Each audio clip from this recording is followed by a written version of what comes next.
Cyclone Nation, what better way to kick off the 2025 college football season than cheering on your Cyclones in the Aer Lingus College Football Classic in Dublin, Ireland? Whether it's a quick trip to Dublin for the game, a multi-city adventure throughout the Irish countryside, or premium game day hospitality, there is a package for you. Visit cyclones2ireland.com for information on official travel and hospitality packages. That's Cyclones, the number 2, Ireland.com. Welcome in. I mean, I don't get tired of saying this, to another victory episode of Kickin It. I'm Jeff Woody, here with Grant Mahoney. Aiden Wyatt is doing the production, as always. We're brought to you by Kelderman Manufacturing. That game that we just watched, that was a solid, very fun, physical ass-kicking, one that someone in manufacturing, like Kelderman, Circle K, Kelderman.com, would appreciate. That was like the fact that it was a blue collar, very workmanlike win at West Virginia on their coal rush night, which coal mining, one of the hardest jobs, I would imagine. Haven't done it, not really sure about it. It feels like it's an industry that's kind of going away. It takes years off your life. Yeah, very physical. You got to be really tough to do that. West Virginia tried to embody that, and Iowa State said, okay. Do you see David Sills, an old receiver for him? He narrated a video that they put out basically saying that when Iowa State beat them, I think in 2017, when Purdy was there, they were ranked pretty high. They were trying to give Iowa State payback for that because they wore black. Yeah, that was really weird. 2018. 2018. You saw the video? Yes, I did. It was weird. Like, I don't know that I've seen a hype video. It was just like, this is payback for these, for them beating us 6 years ago. And it's like none of the guys that play for West Virginia right now they really probably care about that game. And there's probably people in Iowa State who don't care about that game. Was Neil Brown? No, Neil Brown wasn't even coach. No, because that would have been Dana's. Holgo got fired. It all fell flat. Yeah. Well, I don't. So I will swing and a miss. I will give them a little bit. I want to say necessarily fall flat. Just the hype video. The hype video fell flat. The thing that was really fun to me, and fun being Iowa State fan. So now, as analyst, watching this without cardinal colored glasses on, which I can't take you seriously. For those that are watching the video, Grant's got a hat on. It's a black Iowa State hat. He did the Matt Campbell crease, and it looks like he just put the hat in his pocket and sat on it. It's like a solid V coming down from the Matt Campbell crease. I just can't take you seriously. I just feel like you need to be talking to me about the process and becoming the best version of yourselves. Well, Jeff, the reality of it is, you got to take a bit inhale through your teeth. Yeah, thanks for that, Jeff. Yeah. The reality of it is. Yeah, the reality is, it's we got 18 to 22-year-old young men, and you're kind of trying to we got elite character. Elite. Everything's elite. Okay. Anyway, back to the point I was trying to make before. The thing that was fun. I gotta fix it. You gotta fix that. The thing that's fun about the game itself. So we talked about the Professor's Gambit, to bring that back. And if you're not sure, just scroll down the podcast feed. We talked about it for 20 minutes in the last episode.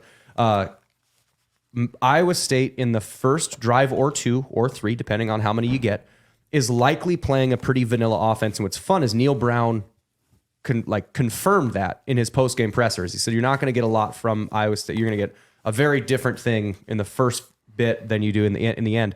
And that's all true. And so West Virginia, they win, they take the ball, and they drive down, and they have an 8-minute drive and score. And by winning the toss and taking the ball and then running the ball, I think it's like a 12-play drive, and they're running the ball 8 times on that 12-play drive, and they're trying to be the more physical team. Remember in Avengers when Iron Man punches Thanos in the face and just gets a little nosebleed, and Thanos wipes his nose and goes, all that for a little bit of blood, and then proceeds to beat the shit out of the rest of the team. Yep. That's what I feel like that game was, is that Iowa State, West Virginia came out and they wanted to be the more physical team. They wanted to say, this is going to be a rock fight. You don't want to get in this rock fight. And Iowa State, after that first drive, wiped the blood off their nose and said, all right. And Aiden, you can edit this little mini section out because I'm going to hard F-bomb here. All right, motherfucker. You want to fight? Stand here in the middle of the field and trade punches with us. So like that's the way that game went. And after that first drive, Iowa State was easily the more physical team on both sides of the ball. And by the time the middle of the third quarter, start of the fourth quarter happened, West Virginia was done. Like they were white towel in that one of saying like, all right, I don't want to hit this team anymore. And to me, that was when West Virginia approached and tried to make it as physical as they did, and then it just didn't work because Iowa State was able to stand in the middle, put their toes on the line, and just punch harder. Like that was the way. And that was right after a week where they just out boat raced Baylor. Like it was, this team can flex in so many different ways. And this was just, again, all that for a little bit of blood. Let's stand in the middle of the field and trade punches. I think we've seen this a few times though.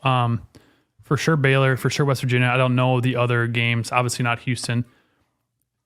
Opponents who get the ball to start the game, they go down and score on the first drive. That's usually the majority of the points for the game. And I would be curious to see if, say, UCF starts the ball and Iowa State stops them when they score again, because so often we see a team they've got the scripted plays like we talked about. They'll go down, the first drive and they'll score points and then they don't score again for 28 minutes of the game, whatever. And that's the majority because Heacock is so good about making adjustments. And like you said before, okay, this is what you guys want to do. We'll stop that. Yeah. And I thought your breakdown on Twitter, if you guys haven't seen it, go check it out. Jeff did a great job of breaking it down. For him to see that and to know, I went back and watched some video, for him to know that the majority of Garrett Green's interceptions come when he's on his left or rolling to his left. And for Heacock to be like, okay, well, we're gonna rush to the left. Garrett Green's right, forcing you to the left. And like you said in the video, Green took the bait. Yeah. And absolutely went for, and Green even said that afterwards too. I watched the post game. He's like, yeah, on that one, he's like, I tried to force it too much and they wanted me to do it and I did it and fell right into it. Yeah. Got your ass. What's funny, those historians here of Iowa State football, what was Patrick Mahomes' worst loss as a starter in both college or the pros? I know it. Aiden? Huh? I think he lost to Iowa State. He did. To Joel Lanning. Joel Lanning is his father. Go back and watch that game. If they're just clips in that game, that defense, that high rush to the quarterback's right side in the pocket. So if the quarterback's standing looking at the defense, his right arm, if you're a quarterback, scrambling to your right is an easier place to throw because your shoulders are already lined up down the field. Scrambling to your left, your shoulders are the opposite of where they need to be. So that's why like Caleb Williams is as amazing as he is because he can throw. That's the definition of off platform. Is you can throw off platform and your shoulders aren't necessarily right, getting them back square or even throwing with them not quite square and being accurate. Running to your left is a lot harder to do than running to your right. That game against Mahomes, they just did that like 30 times. And then they put a spy and just ran a spy right at Mahomes, make him throw. Make him get the ball out of his hand. Don't let him chuck it 90 yards down the field. And they just employed that again. And like, it was funny because a lot of the responses to that tweet were like, oh, he would have gotten a first down by running. Yeah, maybe. Probably not. There's you go back and watch it. There was like three guys weren't spying him. I'm sure they had one guy spying and two guys had zone coverage. Zone responsibility. But if you have zone responsibility, the quarterback puts the ball from a throwing position with his hands like on the laces with the point facing out. Unless you're McNamara, then who cares? It's sort of kind of on the laces. And to tucking it, when you tuck it, then you're no longer going to throw it. And then you just go then tackle him like a running back. Now, he might have made somebody miss, and that might have happened, but it's 3rd and 7. Your job as a quarterback then is to get the ball out. So like, that's what they wanted him to do. And so that forced him into force the game situation. And that didn't happen on every single play. That was just an example of just the wild shit that Heacock is willing and able to get the defense to do. And part of the reason why you can get away with doing that is because the secondary is so good. Yep. That like between Porter and Freeler and Verdun and Cooper and Purchase and Williams, between those 6 guys, and hell, Jamison Patton got an interception. Like between everybody in the secondary, specifically your 3 starting safeties, and I think I'd still throw Williams and Porter in there as far as like your best 5. Yep. Between those guys, just trust that they're going to stay with the offensive players on the scramble drill. And what are you going to do? Like you can't you're throwing a contested ball, maybe into coverage, maybe not. Like it's just you're every once in a while going to give a big scramble, but every more often than not, you're going to force a bad pass. So like that's the kind of stuff that Iowa State was able to do. And like the other thing that makes this possible, and in that 66-10 game, the Texas Tech game, and the West Virginia game, it's similar in that offense and this offense could do pretty much whatever they wanted. Yeah. I think they punted twice. Yep. So once with Gilbert, once with Perkins. Another different thing. West Virginia had 8 possessions in the entire game. 8. 2 of them ended in interceptions. Yeah, and one was a missed field goal. So like they had 8 possessions the entire game. Iowa State then just took the ball and said, "Screw you. We're going to run the ball and stop us." And then they would throw the ball to Higgins, throw the ball to Noel, throw the ball to Bramer. Rocco put a couple absolute dimes to Green. Like now let's take all that offensive efficiency and put yourself in Garrett Green's shoes. That your defense can't stop anything. And they've had the ball for like 9 straight minutes. And you go out on the field and you get put into one of those pressure situations where a 6-yard run is probably the right decision. Get it to like 4th and 2, go for it on 4th down.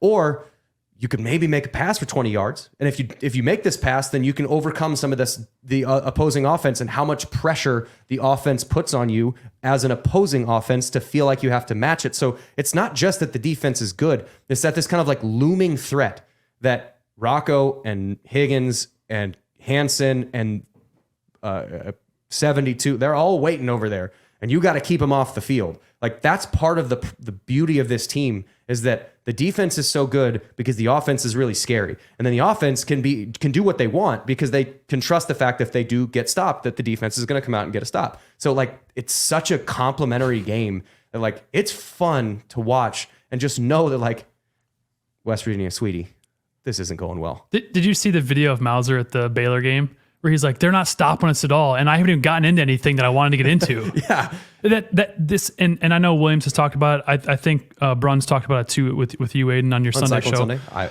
go everywhere. Aiden does a great job. Yep, you do. Ben's fine. Ben's okay. That's a great show. But This is my Ben Bruns impersonation. It's just you got to eat a lot of bass down there. that's pretty good. Yeah, guy. There's you're just leaning on. It's just big, aggressive offensive line. You're just leaning on them.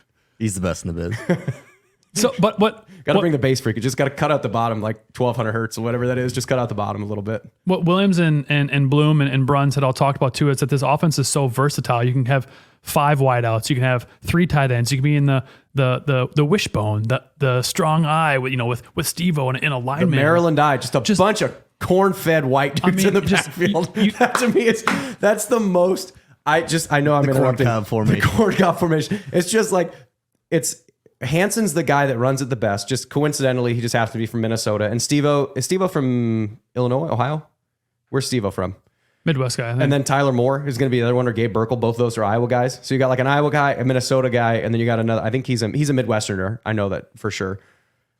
Steve-O's a Minnesota guy. Steve-O's from Minnesota. So you got 2 Minnesotans and an Iowan back there. And it's just a bunch of corn-fed white dudes running downhill. But the offense is so versatile. Like you don't know what you're going to get. And like, yes, Heacock is awesome. He is fantastic. He's one of the best in the biz, and he is the professor for the reason. And he gets all the glory as he should because the defense is top 5 in the country in a lot of different stats.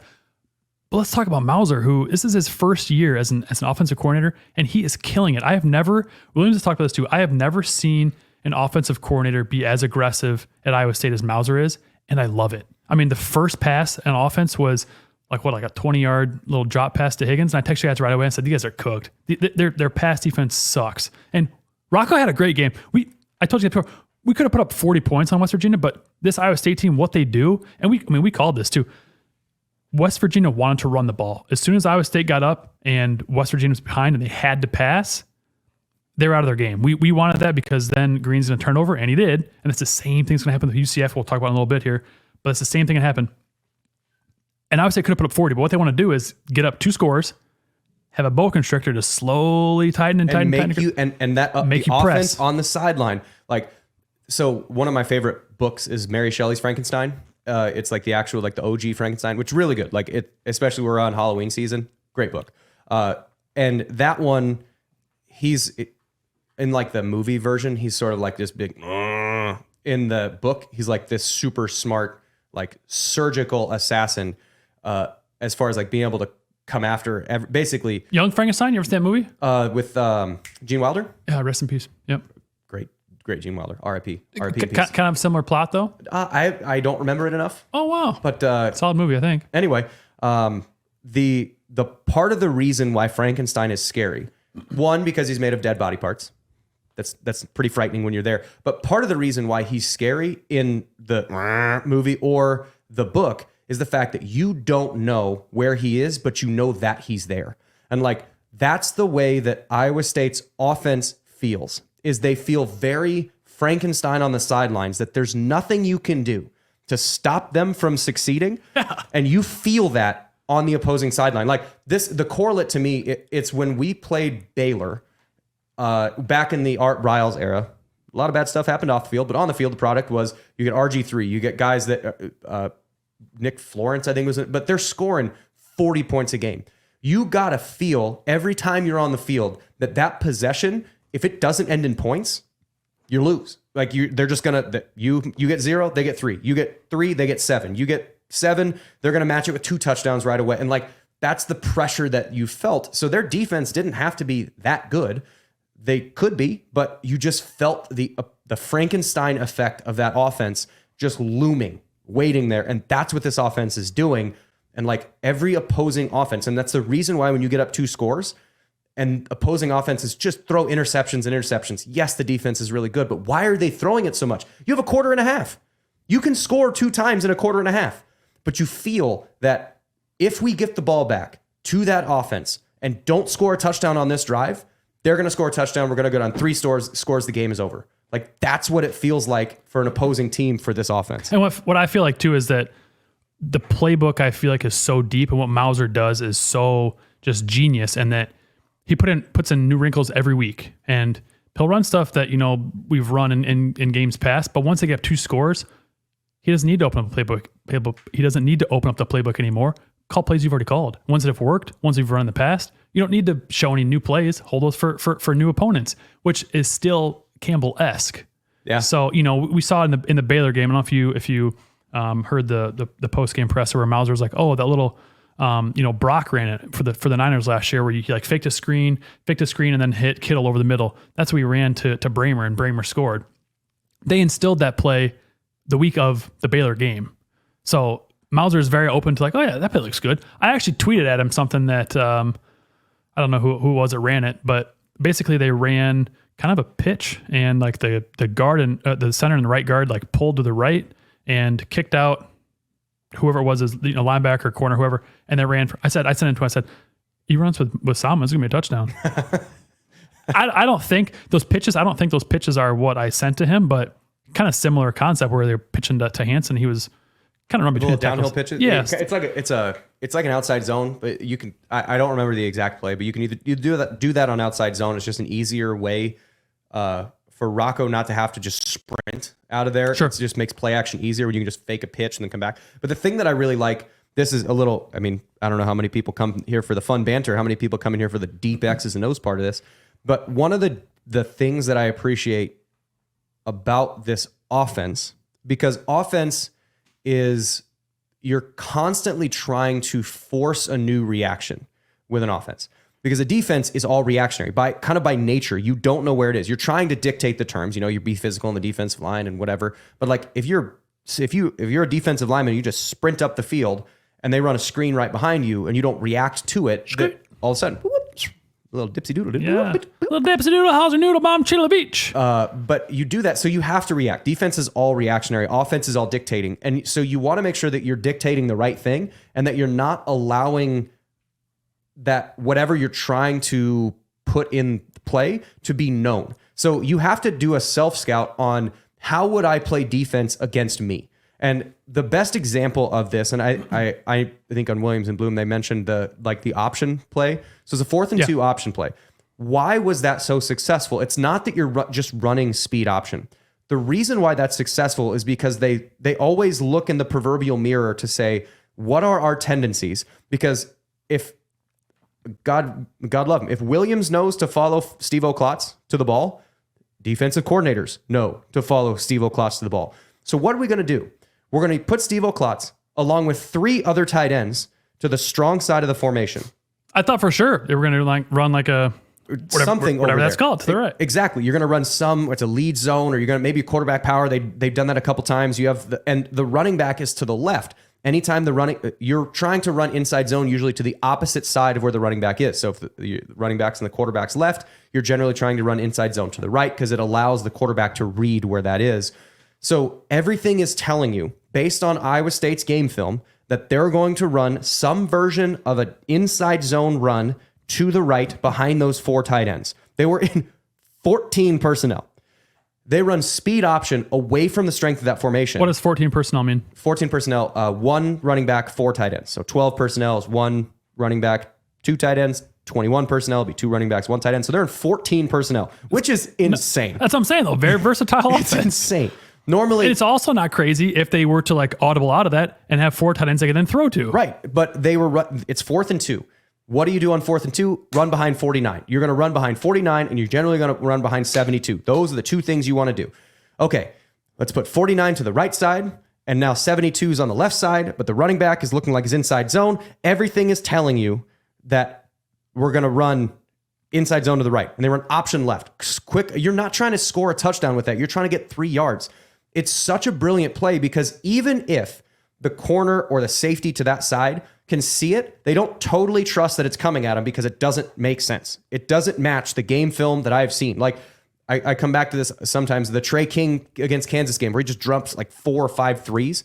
That's not part of the game plan. I'm going to sag off of him. You hit 1, cool. Still going to sag off you because that's not part of the game plan. You hit 4 of them, you're like, shit, do I need to change? That's how I'm at the gym. You see some guy with a wonky jumper, like, okay, lucky. Second one, still lucky. Third Machine Gun Mahoney, man. Third one, what the hell's going on here? Just, hey, drain Machine him. Gun Mahoney, Drain him. man. He don't make many, but he don't see a shot he didn't like. But like, this offense knows enough self-scout to know what are our tendencies and how can we use what the defense is expecting against them. Like that, it's so well done. That's why, again, it's such a Frankenstein thing. Like, it's coming. He's there. You have to also, I didn't go back and watch it, but I don't think that there was a corner that was really outside. I think the corner had come in tight.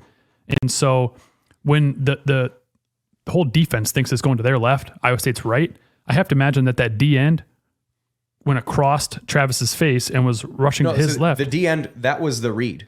You're leaving him unblocked on the option. Okay. So, I thought that was a corner. No, so whoever the end man on line of scrimmage, linebacker, defensive end, whoever the end man on line of scrimmage is, you're leaving him unblocked and allowing Travis Rocco is to read him. Travis is then going to climb up to whoever is the next most outside person. And if you're a safety, you see 72 coming at you from 2 yards away, you're going to try and bubble back a little bit, and all that bubbling back, even if it's a 1 yard to get away from him, that's all Hansen needs to get a first down. Like, it's such a good play call because, credit to Mauser that they know what they're good at, which is they can be good at a lot of different things, but they know what do we put on film that other teams are going to think about that we can use against other teams. And you know what I like this game too is we ran 2 or 3 just like hard quarterback dives. Yeah, quarterback power, just right downhill. We also did against Arkansas State, was it?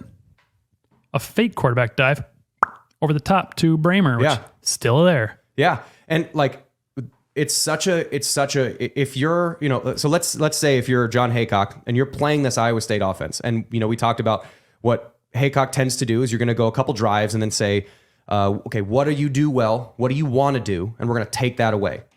If you're a defensive coach, put yourself in Heacock's shoes, whoever the defensive coordinator is for UCF, and let's say they're going to try and do that.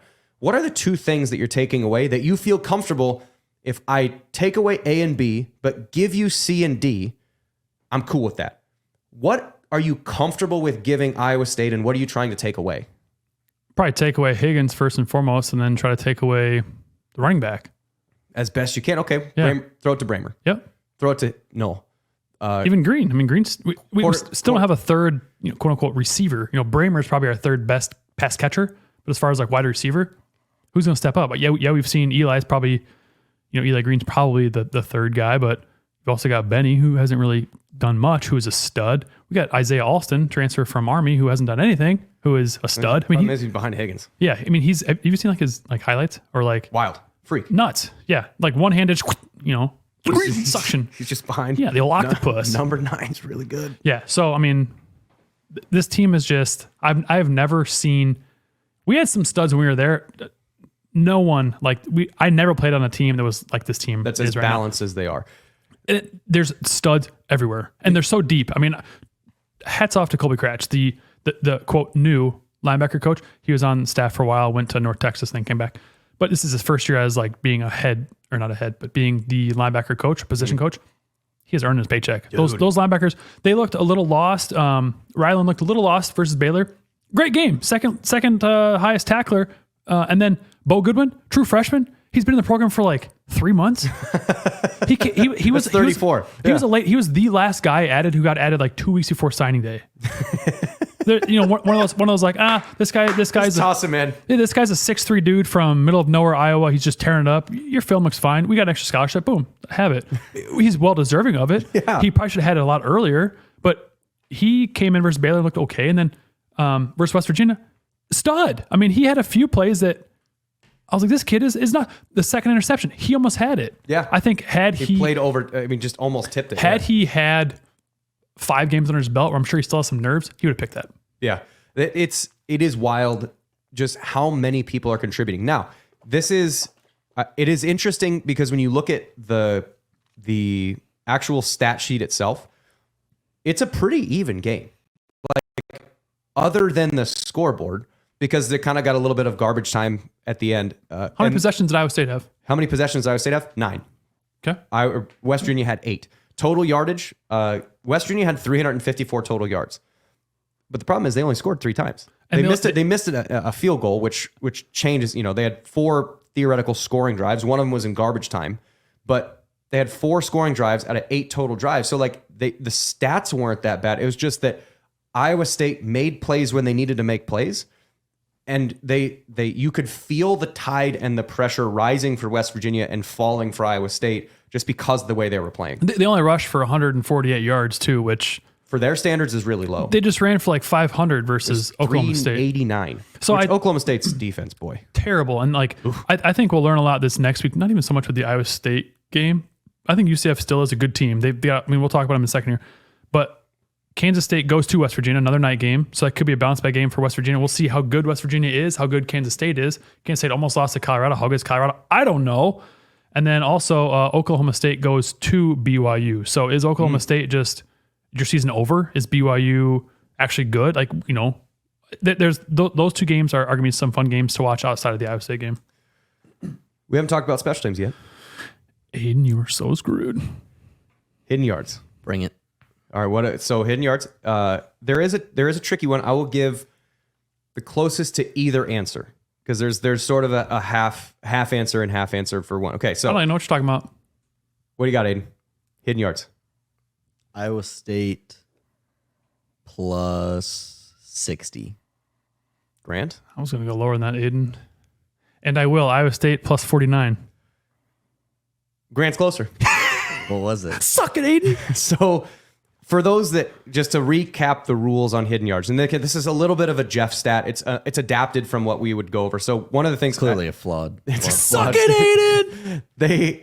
The statistic that we would use when we do special teams meeting is average starting field position, and you're trying to start on your average starting field position 10 yards further down the field than your opponent. So if you have 10 drives and I average starting on the 35 and you average starting on the 25, then that means you have to get a first down every single drive just to get to where I started. The thing for me is this is sort of a stat sheet change. So West Virginia had 354 yards. Iowa State had 394 yards. Iowa State was plus 26 in total gainable yards on West Virginia. Now, the reason why I say it's sort of a halvesy is because if you're trying to gain yards, then you count that drive. Iowa State in the end of the game was just trying to run the clock out, but they also were kind of trying to score. So what was the actual answer?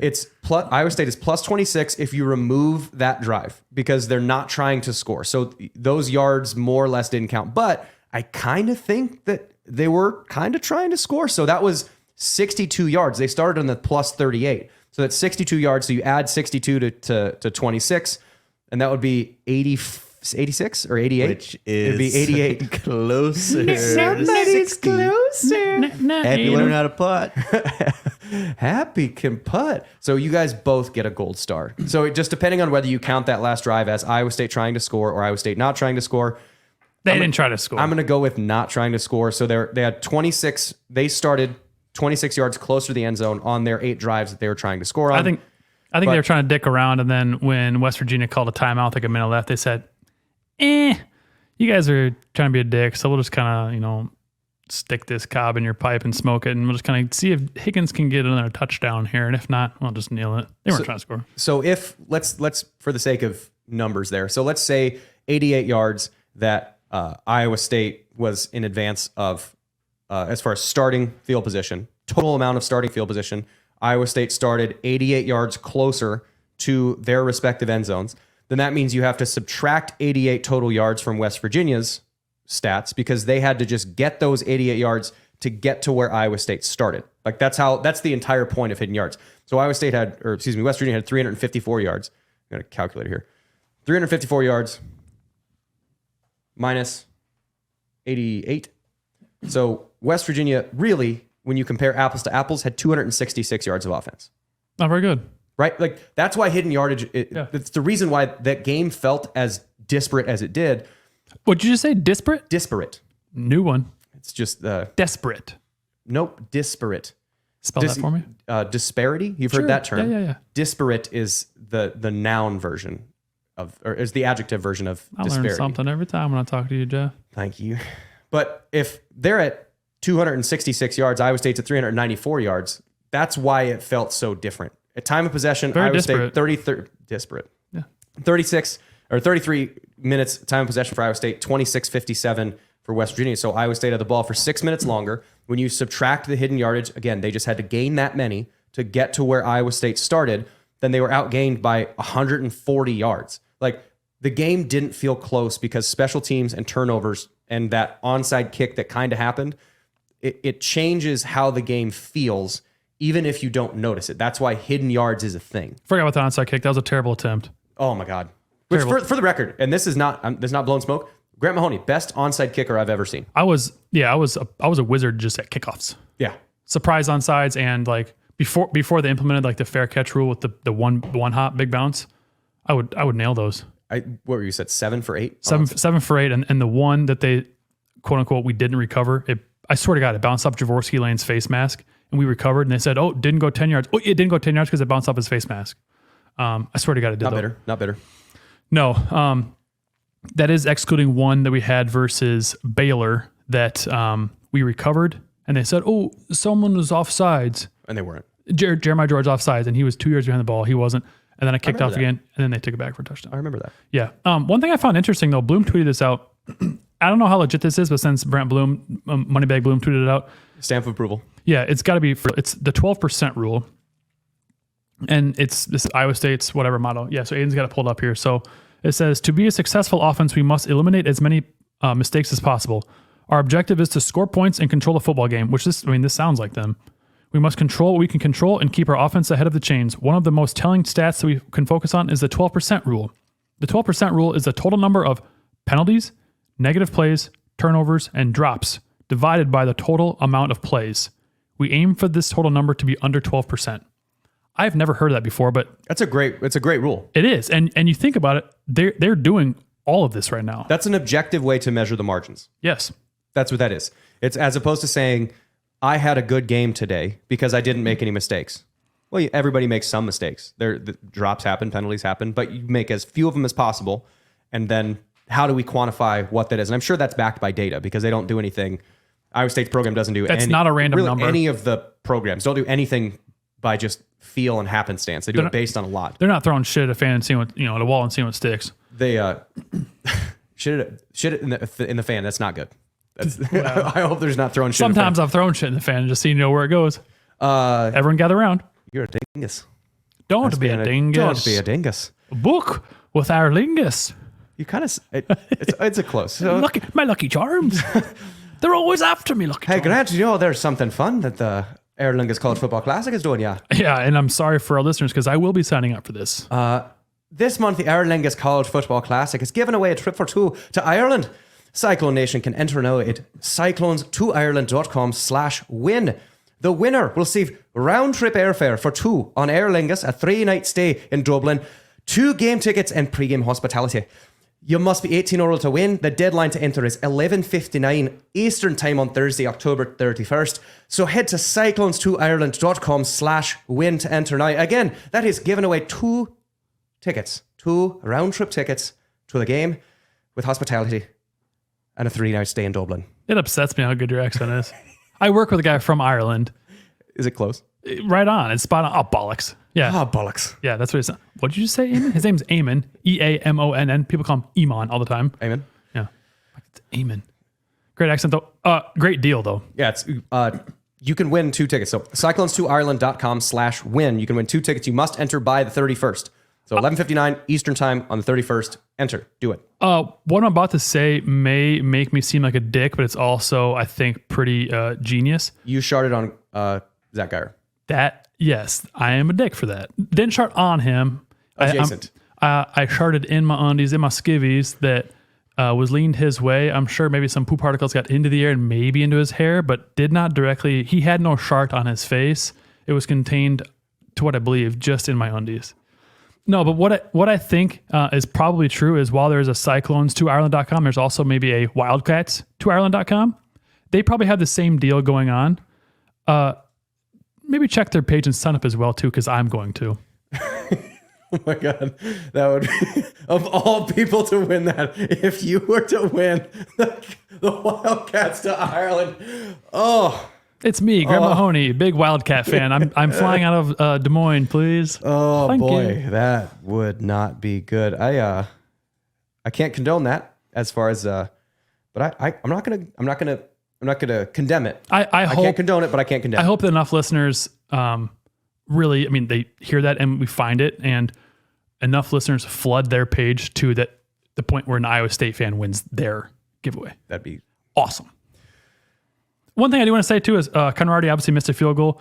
It was a good snap. It was a good hold. He, I believe, planted too close to the ball. It looked like it kind of hit off his ankle, which kind of gave us How that. do you transition out of that shit into Conradi missing a field goal? It's not Wildcats to Ireland, just FYI. Oh. What is it? Do you know? I'm not gonna say it might be Cats to Ireland, but I don't know. Yeah, I would that makes recommend sense. Cyclones to Ireland though. Yeah, Yeah, for it feels sure. just a little shady. For sure, sign up with Cyclones.com first, and then maybe Cyclones2Ireland.com. Yeah. Cats2Ireland.com. Number 2. Number 2. Yep. But Cyclones, number 2, Conradi, Ireland.com. Conradi, he good snap, good hold, just missed it. That I believe is his first true miss on him this year. The 2 prior were not very good snaps. Since then, our long snapper has been a dog. He's had good snaps, good holds by Perkins. I was proud to see Conradi bounce back on the PATs and make all his PATs. I think he's in a little bit of a slump right now as far as field goals go. To get out of that, you got to make kicks. So, I would It's like free throws. Yep. Your extra points are like free throws. You see the ball go in the net. I would like to see, obviously we want to score touchdowns, but I think if we had the chance versus UCF to get him like a 30-yarder and like a 40-yarder, just 2 back-to-back, like nothing real stressful. Just, get some confidence back. I would like to see Conradi hit 2 field goals versus UCF to get some confidence back. While you're just mentioning UCF, let's get into UCF because there's two more things that I want to cover. One is the UCF game. One is some preseason polls came out for non-football sports. UCF is like playing West Virginia again, more or less. Sure. They're a little bit, I would say West Virginia relies more on speed. They're between, like, Green's good. Like, I think he's a true sophomore. Like, kid's good. Garrett Green? Yeah, Garrett Green. No, he's older than that. Is he? Yeah, I think he's a senior. Let's dive in here. Anyway, we'll come back to that. But either way, he's fast. Garrett Green is a senior. Senior. Okay, well, He's a fifth year senior. true sophomore. Shows what I know. Who is But anyway, this dingus? don't be a dingus. Book with Aer Lingus. Book with Cats to Ireland.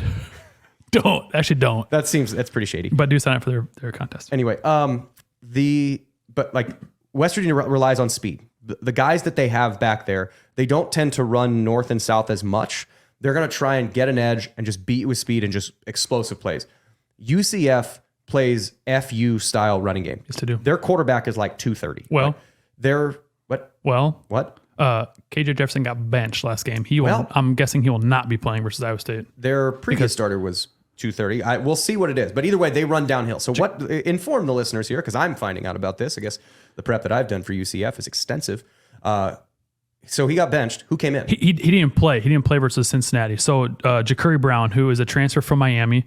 Ja'Curry Brown, he is a sophomore. Okay. But he's big. He's strong second and sophomore. Yeah, sophomore. He's 6'4", 220, so he's a good athlete. Big dude. Yeah, and he runs. So versus Cincinnati, they rushed the ball for 40 times. RJ Harvey is their primary running back. Dog. I mean, he had 1,400 yards last year. Penny Boone also transferred in from Toledo, who was at Maryland, I think, and then Toledo, and then went to Louisville for like 2 weeks, and then now is at UCF. No stats at Louisville. But RJ Harvey was a 1,400-yard rusher last year. He's on track to do that again this year. Penny Boone didn't even play last game. He had no stats. I don't know if he's hurt or what. But then Ja'Curry Brown, KJ Jefferson didn't even play. So Ja'Curry Brown came in 13 of 20 for 207 yards and a touchdown, but he also rushed 16 of their 40 attempts. So RJ Harvey rushed 17 times. He rushed 16 attempts, and then 3 and 1. 16 attempts for 84 yards. So to the games that I've watched, I didn't watch the Cincinnati game, but to the games that I've watched, they play extremely downhill. He was also their quarterback their quarterback for their bowl game last year. Okay. But what was the guy's name who transferred Mikey Kinney? No. Was it John Reese Plumlee? John Reese Plumlee. After Plumlee was hurt, then came back, and then whatever. So they run downhill. It's Gus Malzahn. It's the same guy that was the coordinator for Cam Newton. Like the Cam Newton is obviously a way better passer than these guys. And Gene Chizik, that bastard. He was a defense guy. Yeah, but Gene Chizik went down to Auburn. That's true. Yeah, you left us high and dry. He did. Firmly entrenched. And then tried to get me to come to Auburn. I said, nah, fuck you, Gene. Firmly entrenched. But anyway, they run downhill. It's Gus Malzahn's offense. They want to be more physical than you. Iowa State is going to have to match their physicality. I don't have any questions that they will, but that's going to be the primary challenge that they have. UCF is rushing for 268 a game. They've rushed for 40 plus attempts in the last 3 games, and then the first 3 games of the season, so they've played 6 games. The first 3 games of the season, they rushed for over 50 attempts a game. So they are going to run the ball. And now this again, it's going to be somewhere between, I realize it's just like West Virginia again. They are going to need, they're going to try and run the ball. They're going to try and control the clock. If Iowa State is able to do that on the offensive, the opposite side and the offensive side, where they possess the ball just longer, and they get up by that 2-score margin, and you start making a running team pass, then it could go the same way that the West Virginia game went. Also, the fact that this kid's maybe third start. If it was his first start was in the bowl game, and last week, and then this week, his third start. Even if he started a couple more before that, and we're missing him just because of lack of trying on research. But let's say this is inside of 10 starts, and he's starting at Iowa State against this defense that he's never seen before. At night, when we're wearing black uniforms during Brocktober. I mean, this is going to be a really hard test for him, especially if they get to the point where they're not able to control the clock. They want to out-physical you. Point blank, full stop. Are you able to match their physicality? If you can, and you force them into position that Iowa State has done with Houston, with Baylor, with West Virginia, which is get up by that 10, 12, 14, 2-score margin with middle of the third quarter, and you start making them feel the pressure of the opposing offense, you're going to get some opportunities for interceptions, fumbles, turnovers. And I think what you do with them makes this game from a potentially close game because they're so physical to being one of those games that's like 17-10, middle of the third quarter, Iowa State wins 35-10. Like that kind of, it really is, what do you do with the opportunities if you get up? If you do something with them, this game spreads very fast. If you don't, then they can still play that ground and pound, and you will eventually get tired because they are big and physical. But if you get them out of that by your offensive success and your defensive toughness, you put them in 3rd and 9 more often than they want. Like that's the way that match their physicality on offense, execute while Iowa State is on offense, and you can make this game go the same way the West Virginia game went. Yeah, and they are a good team. They were the second they had the second best odds to win the Big 12 for the first few weeks of the season, and then they lost to Colorado, who's ending up to be better than we think. A Florida team that isn't very good, but it was at Florida, and then they just lost to a Cincy team who is 4-2, and they look okay. So like they're 3-3. They are in a 3-game losing streak, but they're better than a poor 3-3. I think they're a good 3-3 team, but they are very similar to a West Virginia. RJ Harvey is very similar to the smaller back Jaheim White that West Virginia had. He's 5'9", 208, a little bit bigger than Jaheim White, but he is their guy. He's one of the better running backs in the Big 12. And then Ja'Cory Brown, where he doesn't have too many stats. I mean, he played at Miami, then UCF. So I'm guessing his true freshman year at Miami, he probably played a few games, under 4 games, and redshirted. Threw for 3 touchdowns, 3 picks. The next year at Miami, 1 touchdown, 1 pick. And now in his only action of the year so far, 1 touchdown. So he seems similar to a Garrett Green type guy where he wants to run, but is uncomfortable passing. And they don't really have. I think some of the UCF guys have quit. I mean, but they've literally had 6 guys enter the portal. Yeah, in the last 2 weeks. They had 2 guys. One guy named Xavier Townsend, who was committed to Iowa State and then decommitted like a couple weeks before to UCF. So it'd be kind of cool if he comes back. I don't know if he does or not, but dynamic guy. He quit. But yeah, they've had 6 guys that played like decent minutes for him quit recently. So I don't know what Gus has got going on down there, but these guys are kind of sputtering, but they also there's a lot of talent. They're still. desperate. And it's Gus. It's still Gus Malzahn. Gus Malzahn's a good coach. Yeah, and they have recruited well. So like they have talent there, but it's just they're a reeling squad that they have really nothing to lose. Yeah, and I'm really glad that this game is in Ames, night game, end of October. Because before a bye week. But this is you're getting a team from Florida. Yes. To fly 2,500 miles north to Ames, and then you have to play in the cold. Like, I don't know what the weather's going to be, but it's not going to be warm by the time 6:30 rolls around. Yeah, low of 49, high of 76 right now. Yeah, so by the time 6:30 rolls around, it's going to be 58, and then which would be cold, maybe cold 65. When I live in Texas, it got below 60. People are putting their mink coats on. Like, it's t-shirt weather. But like, that's what I'm glad that's the environment that you're in. Yep. That Iowa State, and this, I mean, if you haven't bought tickets, if there's tickets available, go buy them. Like, how often, this is just the sales pitch. I know you've probably heard this from everybody. How often are you able to watch a top 10 Iowa State sports team, whether it's basketball, women's basketball, football, wrestling now? How often have you been able to watch a top 10 team in a sport that you care about at home in meaningful games in the end of October? 2020 was the last time. 2021 against Iowa was the last time Iowa State was inside the top 10, I think. Jeff, we're 6-0. We have 4 true home games left, 1 at Arrowhead, which is going to be pretty much a home game, and 1 at Utah. I'm not going to say anything to jinx us, but this could be a very special season, a season that no one in anybody's lifetime has ever seen before. Well, I shouldn't say anybody's lifetime, but if you're younger than 86, you've never seen. And don't take it for granted. Next year, I hope Iowa State is on an incline and we continue to have seasons like this, but it's not guaranteed. We don't know. And this is such a special season with such a special group of guys. Higgins, Knoll, those safeties aren't going to be back next year. Like, this is a very special team. Support them if you can. They've got a deal going on now too. That's I believe it's called Me Plus 3, where it's $160 for 4 tickets. So $40 a ticket. Yeah, for each game.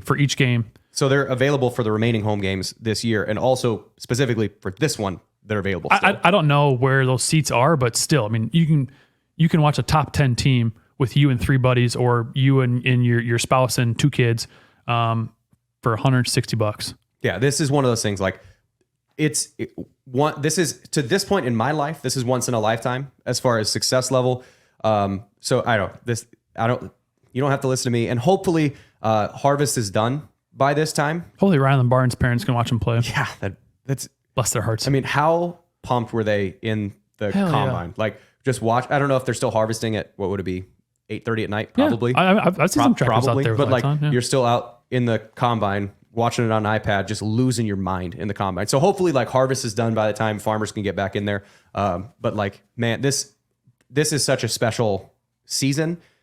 If you haven't gotten tickets and you're like, and I understand, like, there's the We Will stuff. There's buying donations to the university, and It's expensive to be a fan right it's now. an expense to be a fan. But this is why you're a fan. This is why you're a fan. Like to me, and there might be a better time, which I hope there is better times down the road as far as like all the stars lining up. But Iowa State the football team, 9th in the country right now. They're one of the odds-on favorites to go to the playoff. They're a way huge odds to win the Big 12. The men's, the AP poll just came out. Men, number 5. Women, I don't think the poll has come out for them yet.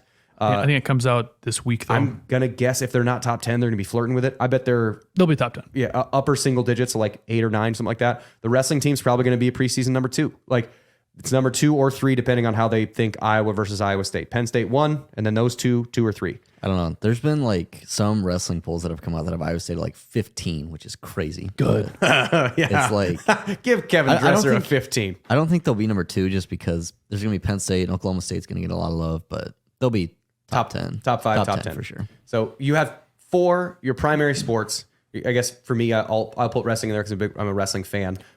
Wrestling. So you get 4 primary sports are all going to be top 10 or like at the same time. And then we got cross country. And the cross country is always good. Always good. It is just a fun time to be a fan. Like, and just this is one of those things, like take time to soak it in. Like the grass is always greener on the other side of the fence or whatever the expression is. But like the grass is pretty freaking green right now.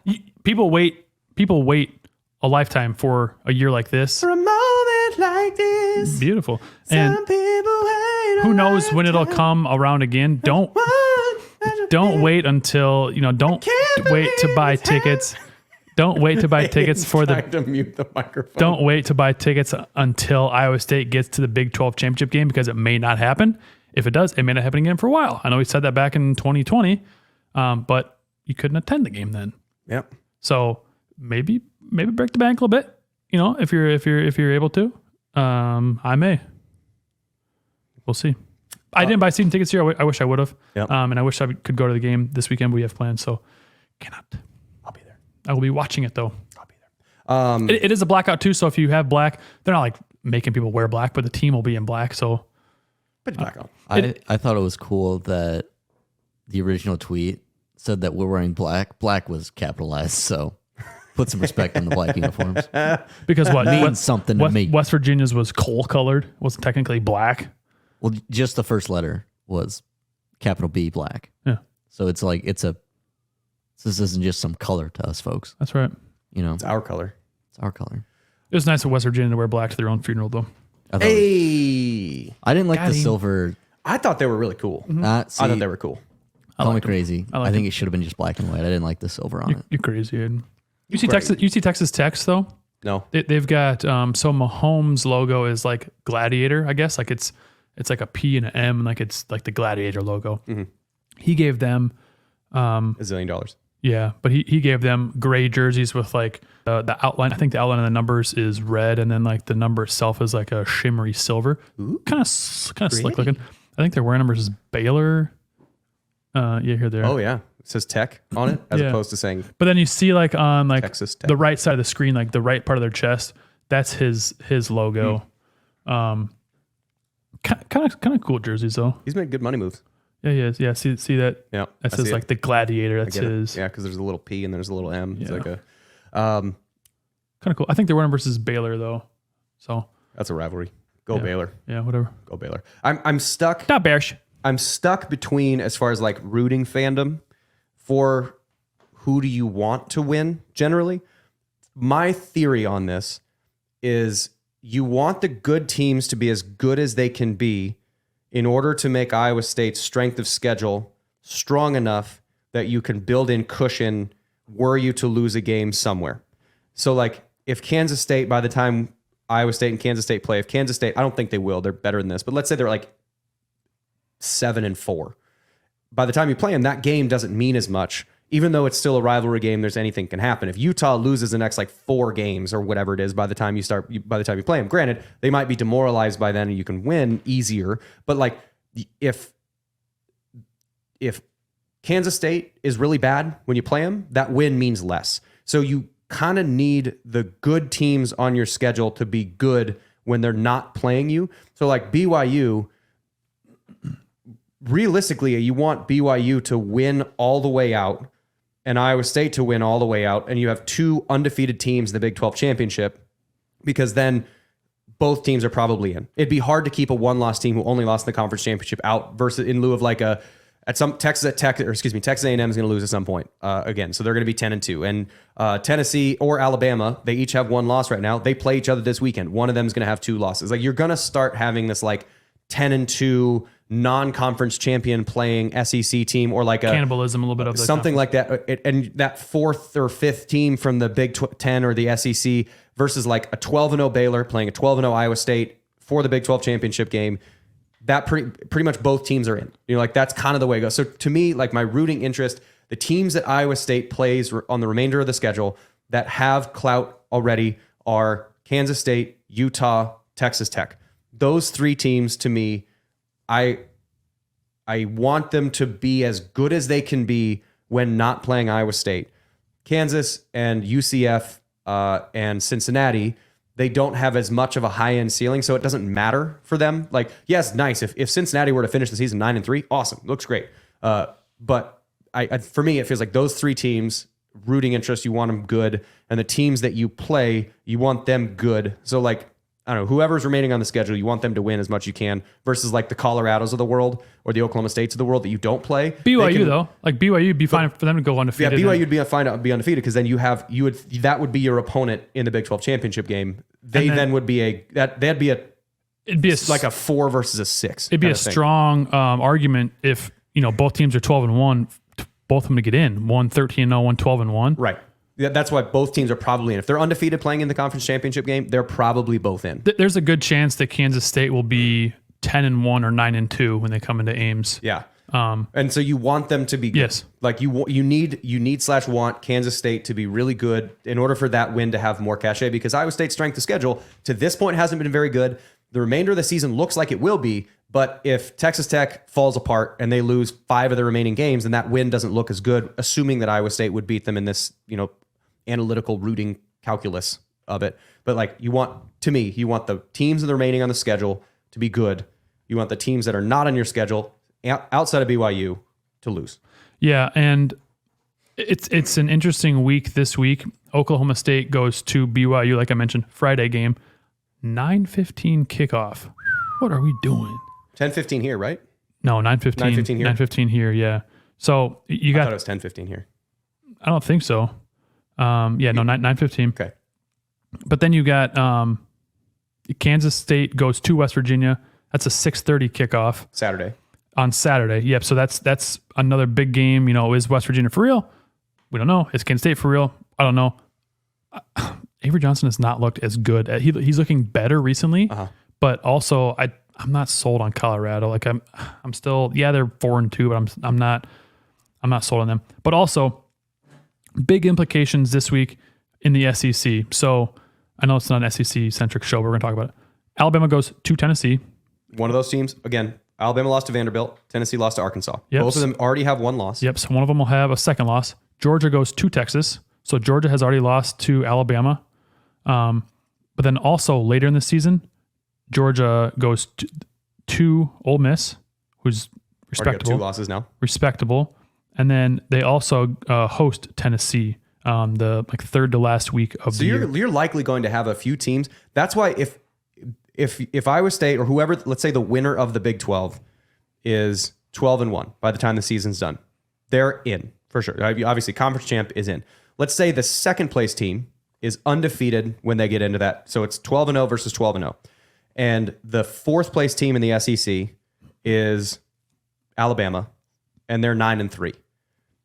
You have to, if Iowa State or whomever the second place team is 10-2, there's no way they're going to take a 10-2 Big 12 team over a 9-3 Alabama. No way in hell. Because the name's Alabama. If that was Vanderbilt, correct. Which they had a good year. Yeah. Diego Pava's done. For now. Yeah. But then the other thing is like the ACC has Miami and Clemson right now. Those two are sort of flirting with that second at large. Pitt's undefeated, but haven't beaten anybody for now. So there's 2 ACC teams, 2 Big 12 teams. Boise is presumably going to be the group of 5 team. There's 5 teams. Also, the Army and Navy are both undefeated. That's true. UNLV is looking good. So James Madison's looking good. So there's a lot of there's those group of fives. I think you're only getting one of them. Yep.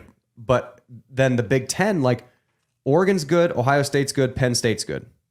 Outside of that, I don't think Michigan stinks. They're not. They shouldn't be ranked. They're not going to be in the flirting with. So Big Ten might be a 3-bid league. So like there's the math starting to sort of work where you could have more diversity of teams being represented, but teams need to take care of business. And I just this is one thing. Well, one thing on that, we'll finish with my. I have a Grant Scripes. That Jeff's junk. They've got an SEC Big Ten bias. They're gonna yuck. They're gonna try to force a fourth Big Ten team. I don't think that's the case necessarily. If USC beats Notre Dame, they're gonna try to force USC, for instance. I don't think so, because if that's the committee has done a better job than like the BCS / I don't know. They've done a decent job, because the example being last year, granted, Florida State did get left out, but the Big 12 theoretically would have been the other one that got left out if they wanted to push the SEC in, because Alabama and Georgia both had one loss. Texas had one loss. If the conspiracy theory of they're going to put a SEC team in there anyway, then Georgia and Alabama would both have been in, and Texas would have been out, because they would have said, well, it's Georgia and Alabama. I mean, come on. But they put Texas in, and they only allowed one SEC team to be in the playoff. So like that to me feels like they don't have as much of this out and out bias in the actual selection when you get down to it, because I do think they have to preserve some level of professionalism and trust within college football. Because if they didn't, now like the Big 12 making a title game, because the TCU Baylor thing in 2013, I think it was, when they both were 11-1, both got bumped to 6, and Ohio State gets bumped in. That notwithstanding, because there wasn't a title game, they've held pretty true to their rules that if you're in a title game, that matters more than just being a good team. So I think that it's not going to be as much fire and brimstone as a lot of people think it is, because they have had a better showing of prioritizing winning the championship of your conference, with Florida State being the one exception, because you had 5 conference champion deserving teams. You have to cut one of them out. Who is the one you cut out? It's the one that's got 65 injuries throughout the season. So I don't think it's as biased as people. Hopefully that's not Iowa State, where they see that we're down 500 linebackers, and they're like, these guys don't have any linebackers. Well, they've been down 500 linebackers for forever. And we'll say, Ryland Barnes says, F you. This is Grant Scripes, Jeff's junk. Jeff's dirty junk. Here we go. Jeff's disgusting junk. Jeff's disgusting junk. Jeff's junk. Jeff's junk. What's that smell? It's Jeff's junk. The SEC plays 8 conference games. This might be a thing that you say, that's not that big of a deal. But it's not that they only play 8 games. It's the fact that they play 3 non-conference games to start, and then they're going to play someone like Chattanooga. Georgia plays Massachusetts, the second last game. Georgia plays UMass right before they would then be playing a rivalry game to finish the season. Missouri played a really tough Texas A&M team, got the shit kicked out of them. And how do they have to fend their way through this big vaunted SEC? They also played UMass, I think. They played UMass. In the middle of October. Poor UMass. They're scheduling UMass. You can't tell me that conference is the best in the country when they're scheduling a bye week into their schedule in the middle of October and November, and then giving themselves time to rest and recover before the remainder of the season. If you're the best conference, play the best teams. I have such a giant pain in the ass about this, because there's all this, they're the best team and they're in the best health. Yeah, because you're up on UMass 46-3 in the middle of the second quarter. It's a bye week. Essentially, I have 3 bye weeks. You have the capacity to get guys in, and what you would do against an FCS opponent, beat the shit out of them in the middle of the season to let your starters recover. That is the most cowardly thing that the conference has done, and then gaslighting everybody to say that the conference is so tough. If it's so tough, play 9. Yeah. Play 9 conference games. I mean, they could... Such a huge... The fact that UMass is on 2 different schedules, they're the worst team in college football. You're playing at least 2 SEC teams in the middle of the schedule to give them a bye right before they play another SEC team. If you're so good, live through the SEC schedule. That is horseshit. You saw Iowa State play Arkansas State, and the backups played most of the second half. Arkansas State is umpteen times better than UMass. Iowa State could roll out an all freshman team and probably beat UMass. Imagine if, so Iowa State. Georgia's, no offense to our guys, Georgia's freshmen are a lot better than Iowa State's. They could roll out an all freshman squad and beat UMass by 30. Yes. Imagine if, so Iowa State right now, they get 2 byes in their season, which most teams do. There's 3 when they play Iowa too. Boom roasted. Hey, got their ass. So you have 2 byes. Let's assume though, so this next bye, so it's Iowa State plays UCF. They would get to, that's their 7th game. They then have a 5-game stretch to end the season. It's a pretty tough 5-game stretch. Imagine if somewhere between Kansas and Utah, you get to play Chattanooga. That'd be pretty nice. The Citadel. That makes the Citadel. They put their pants the same way we do. It's my Dan Patrick doing Lou Holtz. But imagine an impression of an impression. Yeah. But imagine if Iowa State got that bye week with 2 games to play, Utah and Kansas State. Imagine how much easier that Utah game is when everyone's at full strength because you got to play Chattanooga the week before. That to me, you cannot tell me that it is easily the best conference when you play 8 conference games and schedule a powder puff in addition to the bye weeks in critical points in October and November. You cannot tell me that. Teams are good, sure are. But the fact that you get that 3rd bye week in the season means that that is not as tough of a schedule as everyone else. Oh, we play other SEC teams. Sure you do. What had happened to Arkansas when they came to Oklahoma State? They lost, right? What happened to Georgia when they played Arkansas? They lost. Or excuse me, Tennessee, when they played Arkansas. They lost. So apples to apples, we're saying that the conferences aren't super different with how they play, and you only play in 8 of those teams. That is not the hardest schedule in the country. Get out of here with that BS. Jeff's junk. Jeff's junk. Over and out. Thing stinks. Print that, Aiden. Put it on the papers and print it and send it to Greg Sankey. Put that in your pipe and smoke it. Yeah, Greg Sankey. Greg Sankey's got a stanky diaper, yeah. The fact that Missouri played UMass after Texas A&M in the middle of October. Missouri's not that good either. Missouri. It's horrible. Missouri. Horrible. Well, should we end on that? Yeah. Actually, I've got one more thing. Do you hear that? Better. Do you hear that, Jeff? Burr, burr, burr. It's flannel season, baby. Hey! I thought about wearing a flannel today, but you know what? I decided to go with my Matt Campbell all black instead because it is a blackout. Depending on the weather, I will be...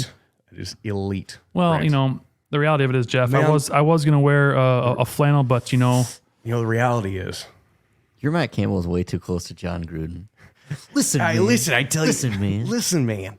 Aiden, you kind of look like a John Gruden. You just got to squint. Did you see some of the videos? His TikToks, they're terrifying. John Gruden? Is TikTok? Yes. Oh, I don't want He's got the full John Gruden. Like he just And it's like there's he just a mainlined spotlight on him and caffeine. he's sitting in the dark. John Gruden. It's like he just mainlined 600 milligrams of caffeine. Actual It's John like, Gruden or actual John Gruden, not Frank Caliendo. Great John Gruden impression, though. That's all I've got. I don't have a grand gripe per se. And we're probably over time, so I should probably wrap this up.